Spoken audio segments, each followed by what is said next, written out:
Hello friends, Radhe Radhe, जय माता की। कैसे हैं आप सब लोग। आशा करती हूँ कि आप सब लोग अच्छे होंगे और माता रानी की कृपा है वो आप लोगों पर बरसती रहे। आप दिन दूनी रात चौगुनी तरक्की करें। आप मेरी यूट्यूब फैमिली हो तो मैं माता से यही दुआ करूँगी आप सब लोगों के घरों में अन्न धन के भंडारे भरें, सब आनंद खुशी से जीवन जिए। तो मैं आप लोगों को बताऊंगी कि छठा दिन है वो हमें किस माता की पूजा करनी चाहिए। और हमें माँ के 9 रूप होते हैं, 9 रूपों में अलग अलग 9 दिन तक माता के अलग अलग रूपों की पूजा की जाती है। तो छठा नवरात्र है वो माँ कात्यायनी का है। माँ कात्यायनी के बारे में कहा ही जाता है कि ये जो पति पत्नी का रिलेशन सही नहीं होता है वो उनको अच्छा करती है।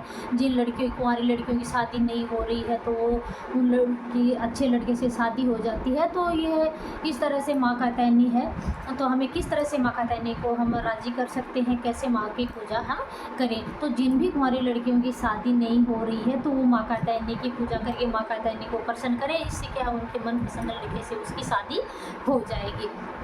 और जिन बहनों का रिलेशन है वो अच्छा नहीं चल रहा है, पति पत्नी के बीच में रिलेशन अच्छा नहीं है, कोई मन मुटाव चल रहा है, तो ऐसे में क्या है उनको क्या करना चाहिए, कैसे माँ कात्यायनी की पूजा करके अपने रिश्ते को वो सुधार सकते हैं। तो इसके बारे में मैं आप लोगों को बताऊंगी। क्योंकि अगर आपने अब अपने रिश्ते को नहीं सुधारा तो बहुत देर हो जाएगी। क्योंकि आगे आने वाले टाइम के अंदर कुछ दिनों में जो अपने गुरु बृहस्पति है वो अपने वग्र होने वाले हैं। तो इसमें ऐसे में क्या है, जिनका रिलेशन अच्छा नहीं है तो कई बहनों के तलाक होने वाले हैं।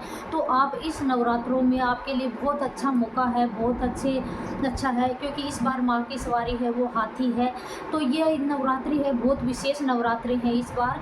तो आप अपने रिश्ते को ज़रूर से सुधार लीजिएगा। कि मैं ये चाहती हूँ कि मेरी सभी बहनें वो खुश रहें, आनंद में रहें। तो कैसे आपको क्या करना है, कुंवारी लड़कियों को शादी के लिए माँ कात्यायनी की पूजा करनी है।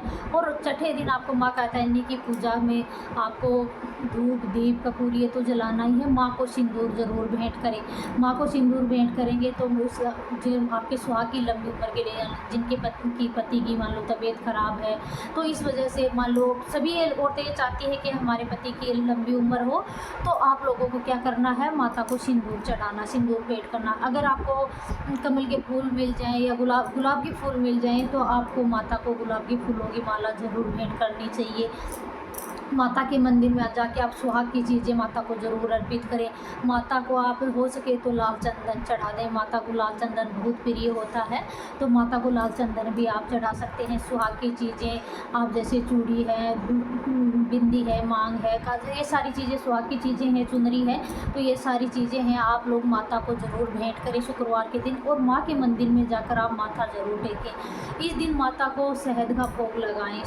छठे नवरात्र को माँ कात्यायनी को शहद का भोग लगाएं। और जो खाना बनाने वाली औरत है वो खाने में शहद का प्रयोग करे। जैसे सब्जी में थोड़ा शहद डाल दिया या कोई खाने में थोड़ा सा शहद डाल दिया तो शहद का प्रयोग ज़रूर करें। और माँ को भोग लगाकर शहद का, पति को ऐसा कहते हैं कि पति पत्नी दोनों आपस में शहद को चटा दें तो उनके रिश्ते में मधुरता आ जाती है, मिठास आ जाता है, उनका रिश्ता है वो सुधरने लगता है। और एक मैं आप लोगों को छोटा सा उपाय और बता देती हूँ कि आप लोगों को तेज पत्ते का उपाय भी आप कर सकते हो।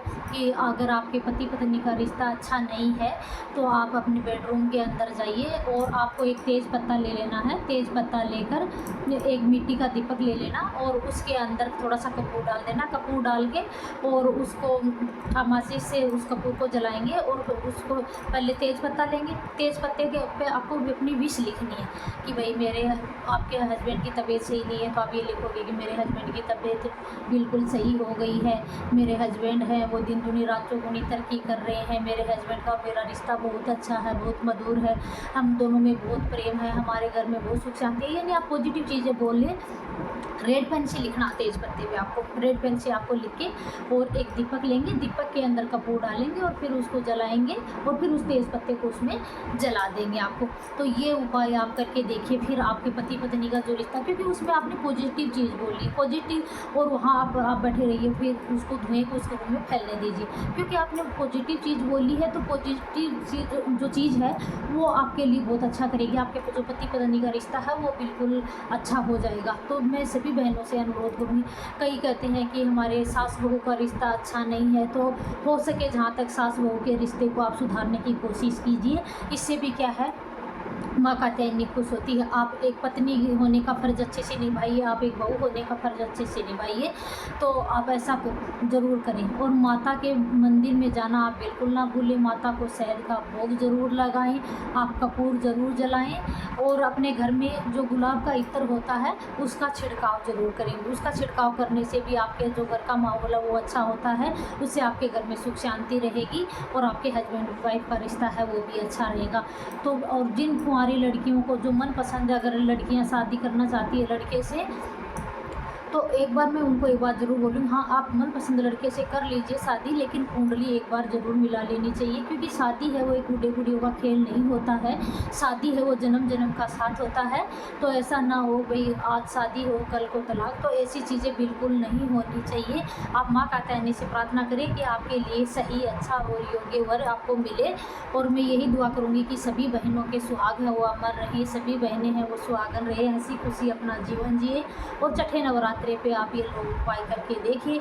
आप लोगों को मेरा वीडियो कैसा लगा? आप लोगों को अगर मेरे वीडियो अच्छे लगते हैं तो आप लाइक करना, कमेंट करना और शेयर करना, क्योंकि आप लोग वीडियो देख लेते हैं लेकिन लाइक नहीं करते हैं। मैं आप लोगों के लिए इतनी मेहनत से वीडियो बनाती हूँ, इतनी अच्छी अच्छी मेरी बहनों के लिए, मेरे भाइयों के लिए वीडियो लेके आती हूँ और आप एक लाइक नहीं करते हो। तो आपसे रिक्वेस्ट है कि आप लाइक ज़रूर किया कीजिए, मेरे चैनल को सपोर्ट करना। धन्यवाद।